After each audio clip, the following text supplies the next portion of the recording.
welcome back to Where Are We Reading Wednesdays. Today we're at the Tulip Field at North Star Orchards.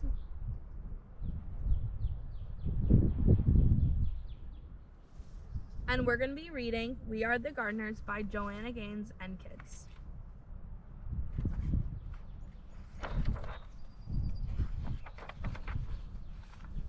We Are the Gardeners. That's a pretty official title, but we didn't start out this way. Just like our garden, we started small and grew from there. Some say that the garden just grows from seed, but we think it grows from trying and failing and trying again. A garden is hard work, but so is most of the good and important stuff in life. Our family's garden story began with one small potted fern. Dad stumbled upon it at a hardware store when he ran in for some supplies. He said it was just too cute to leave behind, and he thought it would make Mom smile, and it did. We chose a sunny windowsill for that pretty little fern. It seemed like a good safe spot for him to grow. This was back when we were little kids, but we still remember visiting the plant each day, giving him a drink, and sometimes we'd even whisper to him a bit.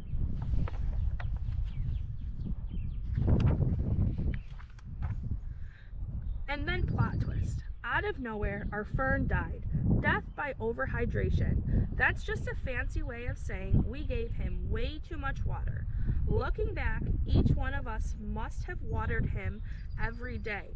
That's a lot of drinks for a little plant. By mistake, we loved that plant to death. Some people tell themselves they are no good at something after one small failure, but no chance were we going to give up that easily. So we checked out some books from the library, and we found out that ferns can be tricky and prefer to live in a shady spot. Apparently, a plant's leaves communicate to us what they're needing. We also learned that most plants have good manners and like to sip, not gulp. Lesson learned. Dad got us a fresh fern, and with it came fresh hope. This time, we set the pot on our piano way on the other side of the room, where the sun wouldn't give him so much attention. We made a watering schedule and took turns saying a lot of nice things to our little sprout of a plant. And fern number 2 lived and thrived and grew. And finally, Mom got him a little potted friend. And then another. And then one or two more. We noticed that talking to our plants actually helped them grow bigger and stronger. So we added some songs and jokes into the mix. Unlike when watered, 0 plants died from us talking too much. Pretty soon, plants were taking over the house. Dad said it was time to graduate to an outdoor garden. Mom was as excited about the new outdoor garden as we were. She started talking about it with a dreamy look in her eyes. And when Dad called a family meeting so we could come up with a reading, we all gathered around the kitchen table and got to work dreaming, planning, drawing things up. We knew we needed a sunny spot, a place where the plants could sunbathe for at least 6 hours a day. We'd be red as a radish if we did that, but plants just love it. And more than that, they need it. In the garden, there's no life without light. Dad always says the foundation is the most important thing when it comes to building a house. A house can't be strong if it's built on something weak. And the same holds true in the garden. So, to make the foundation for our garden strong, we filled it with something called soil. Good soil, which includes a bunch of tiny living things called organisms, can grow things in it. That's pretty amazing. When you spot and think about it, a whole hidden world of life is happening beneath our feet. Just because you can't see the good things with our eyes doesn't mean that they're not there. And another cool thing about soil is that it feeds and strengthens the seeds as we sow. And then, like a miracle, plants and flowers burst out of the ground. Also new We needed our garden to get plenty of water. Rain is the very best thing for plants to drink, but it's hard to know when and if rain is coming. So a couple other options to keep plants hydrated are to collect rainwater or use a sprinkler or garden hose to get the job done. Once we had a location with plenty of sun, good soil, and a watering plan, we got right to work. First thing first, seeds. The most fun part of planning out our garden was deciding what to plant. We started with the food we like to eat, like strawberries and tomatoes, but then we chose some pretty flowers to keep them company. The thing about seeds is that they're everyday miracles. Everything a plant will grow up to be is already hidden inside the seed.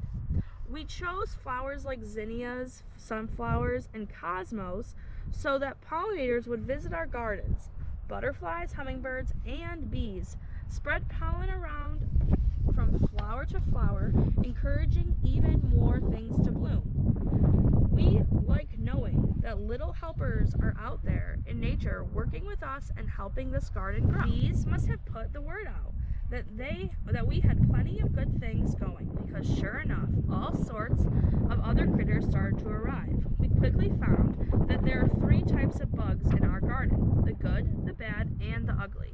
Let's start with the worst part. It was a pretty sad day when the aphids arrived. They are some of the well-known villains in the gardening world. They suck all the life right out of plants. But then the ladybugs showed up to eat those pesky aphids for lunch. Ladybugs are for sure part of the hero camp, bravely protecting our plants from harm.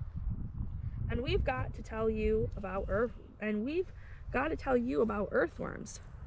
They're like the secret agent of the garden. Earthworms eat all of the dead things, like old roots, leaves, and turn them into new life for the soil. Every time we found one, we would all high-five and celebrate. They aren't pretty, but who cares? They're awesome, and we love seeing them hard at work. We realized pretty quick that we needed to keep the weeds out. They are the true bullies of the garden. Weeds try to steal the water, sunlight, and nutrients from our flowers, from our fruits and vegetables, and it's our job to make sure those little rascals don't take over. If we ignore the garden for too long, the weeds run wild and hurt our beloved plants. It's so much easier to just do a little bit every day. We were officially gardeners, and we had a real-life garden to prove it. The garden became our pride and joy. Day in and day out, we tended to our plants, making sure they got plenty of sun and water.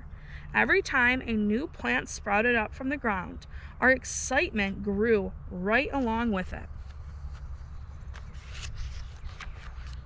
As time passed, our garden grew bigger, and so did our family. When our garden was finally in full bloom and growing tall, we'd run through the aisles and watch the butterflies flutter around us. But one day, as we were mid-skip, we noticed some trespassers helping themselves to lunch. And by lunch, we mean half the garden. Animals may look cute and innocent, but some have a sneaky side. They can wipe out a garden in no time flat. The chickens ate the vegetables, the goats ate mom's roses, and the bunnies weren't picky at all. They ate anything in sight. Saying goodbye to that many happy plants was even harder than throwing away our first dead fern. We debated if we should just give up. Was it really worth it starting all over again? Then we remembered one very important detail. We are the gardeners. It's our responsibility not only to grow this garden, but also to protect it. So we put up a little fence to keep the animals out and got to work rebuilding our garden. It didn't take long to get our plants and flowers growing tall again. To this day, our very favorite day are when we get to gather the fruits of our labor. Mom loves to set the table with pretty flowers in every color you can imagine. We help her dream up recipes for the foods we've grown. Sometimes when we see all of our beauty laid out, we can't believe our hands helped bring it to life. And it makes all of the hard work worth it. It's what keeps us coming back day after day, season after season. We still keep a little fern on the piano to remind us of all of our small beginnings. Every time we water it, we're reminded to not give up when things don't work out the first time. Because the thing is, whether one potted fern dies or half a garden is wiped out by little critters, every failure or setback teaches us something. Dad says that's every hard thing we choose to do makes us braver for the next time. There are so many lessons waiting to be learned, and the whole world of gardening ready to bloom. We are the gardeners, and you can be too. Thanks for following along with Where Are We Reading Wednesdays. Have you started planting your garden? Leave a comment below. See you next week.